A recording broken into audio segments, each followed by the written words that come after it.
Hola, ¿qué tal? Mi nombre es Carlos Lavadet, soy el jefe de electrofisiología del Hospital Cosme Argerich y de ICEMIC. El tema es conocer el problema del intervalo QT en el tratamiento del COVID-19. Como sabemos, esta enfermedad puede afectar el sistema cardiovascular por múltiples mecanismos, primariamente a través de miocarditis, obstrucción vascular, embolias, trombosis, y también en forma secundaria al intenso distrés respiratorio que pueden padecer estos pacientes.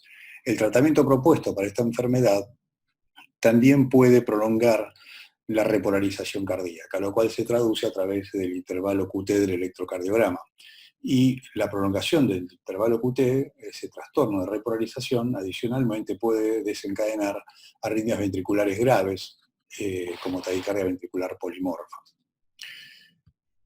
En esta diapositiva podemos ver un cuadro de interacción entre algunos fármacos, especialmente la hidroxicloroquina aquí, con algunos medicamentos, especialmente algunos antivirales, como lopinavir o ritonavir, los cuales pueden producir un efecto de interacción que prolonga el intervalo QT. Con estas otras señales en verde son las donde no tenemos interacción. Estas drogas pueden producir raramente alteración del intervalo QT. Lo que ocurre es que cuando son dadas en combinación, esa potenciación se exacerba y las posibilidades de prolongación de la repolarización aumentan. En este cuadro no está la citromicina, pero ese es un medicamento que también va a interactuar especialmente con la hidroxicloroquina y con los retrovirales para incrementar el intervalo QT. Por supuesto que los pacientes deben realizarse para esto un electrocardiograma basal y después control con el tratamiento. La primera dificultad que tenemos allí es que para realizar un electrocardiograma en estos pacientes hace falta un personal dedicado, un electrocardiógrafo que no va a ser simple de desinfectar sus cables, el equipo puede ser trasladado de una cama a otra, en fin, eso trae múltiples inconvenientes. Por eso, una propuesta que para facilitar las cosas es utilizar un monitor, especialmente como marcamos acá, este es un sistema cardia, que es una plaqueta con dos metales que se apoya en el precordio, o el paciente lo toma con sus dedos, y eso genera una señal electrocardiográfica en este caso, un solo canal, pero que es grabado por vía Bluetooth a un celular, y el celular es transformado por PDF y es enviado, en el caso de nuestro hospital, al servicio nuestro de electrofisiología, que realizamos las mediciones y se las informamos a los clínicos y a los terapistas para colaborar y aliviar de esa forma la carga laboral de estos colegas. La medición del intervalo QT es realizada en forma convencional, es decir, una línea donde comienza el QRS sobre la línea de base, lo mismo que sobre el final de la onda T.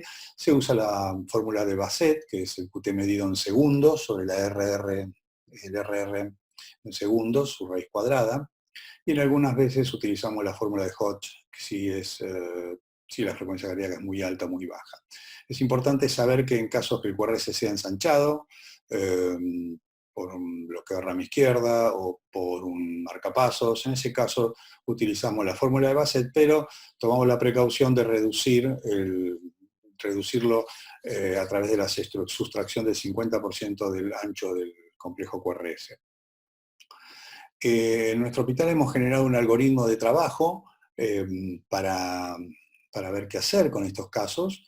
En este algoritmo, obviamente, la parte basal consiste en realizar una historia clínica, medio interno, evaluación de drogas que potencialmente pueden prolongar el QT, realizar un score que después vamos a mostrarles, y que es un score de riesgo de prolongación del QT.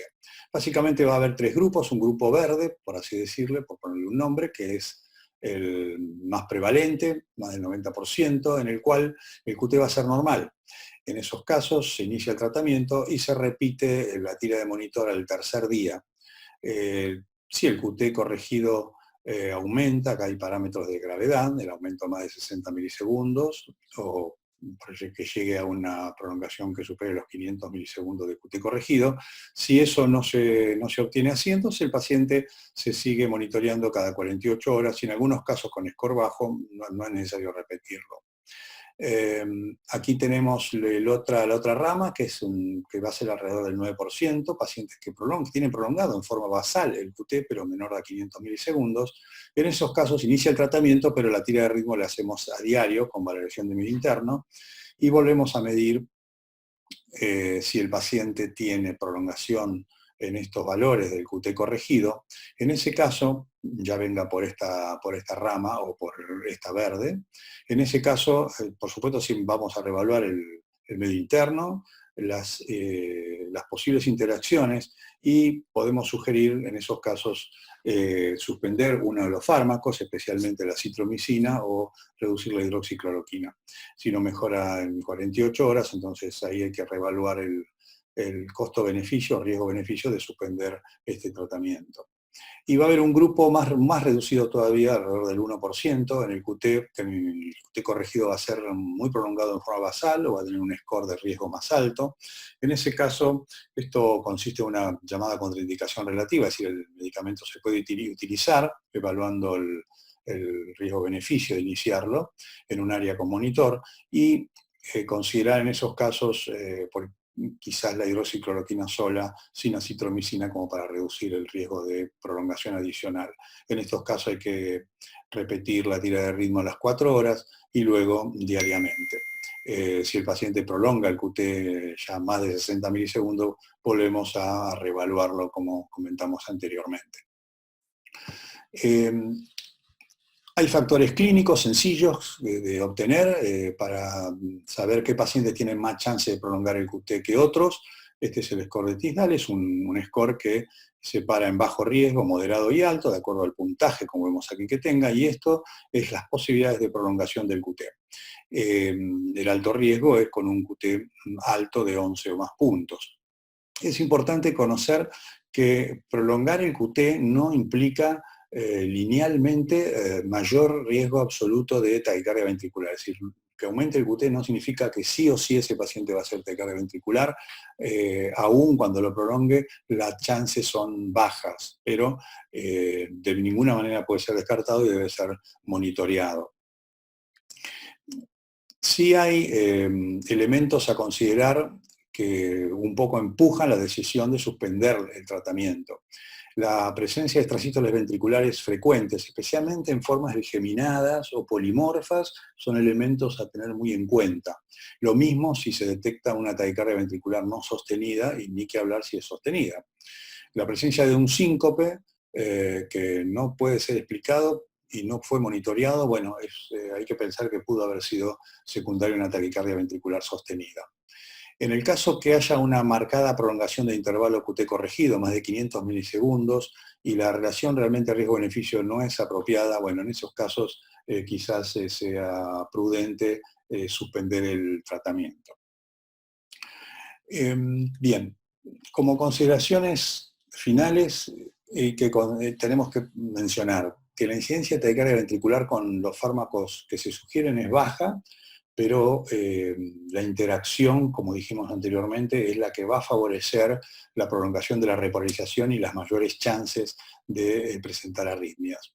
Como mencioné, no hay una relación estricta entre la prolongación del QT corregido y las arritmias graves, por lo tanto no estamos en relación al QT, excepcionalmente vamos a suspenderlo por el valor del QT en sí mismo, sino que hay que hacer una reevaluación completa, especialmente el riesgo-beneficio de utilizarlo. En caso, como dijimos acá, entonces que si aumentamos mucho el intervalo QT, va a haber que considerar el riesgo-beneficio y no olvidarnos del medio interno, que siempre es un elemento potencialmente reversible que podemos manejar. Entonces, para insistir, la prolongación del QT no implica la suspensión rigurosa, sino la revalorización clínica global, especialmente en factores reversibles y de riesgo-beneficio. Finalmente, les dejo algunas citas bibliográficas donde se mencionan muchas de las cosas que mencioné en esta presentación. Muchas gracias.